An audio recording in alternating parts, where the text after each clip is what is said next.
Als het gaat om lienwurden, dat binnen woorden uit een oren taalwij, wordt er in het Fries skreeuwen was to jest. Gewoon Franske woorden bij gelieks. We schreeuwen ze op, zoals in uw taal klinken. Champignon, medaillon en bougie. De uitgang van horloge en repetitie schreeuwen we extra klinken. Engelse woorden mij steenlitten, maar ook op zijn Fries schreeuwen. Een goed voorbeeld is computer.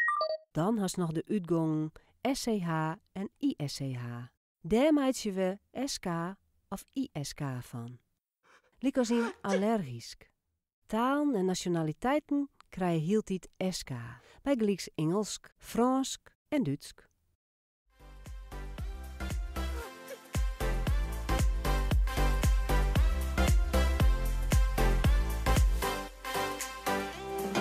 Klik hier voor meer taalschetsen.